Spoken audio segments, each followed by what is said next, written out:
ठंडी ठंडी हवा चलती गई है। मौसम बहुत अच्छा बना हुआ देख, ठंडा मीठा मौसम है। देख सकते इतनी ज़्यादा धूप को नहीं है। देखो अस्सलाम वालेकुम रहमतुल्लाहि वबरकातुहू।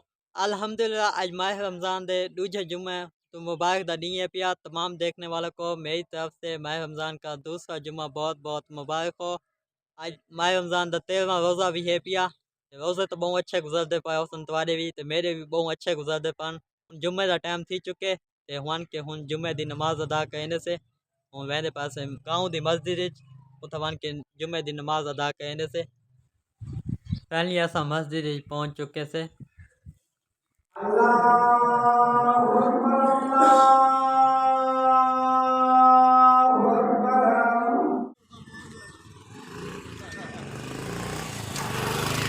फैनली अल्हम्दुलिल्लाह जुम्मे दी नमाज़ पढ़ की से दुआ है कि अल्लाह ताला हम सब की नेक दुआएं को अपनी बारगाह इलाही में कबूल फरमाए, आमीन।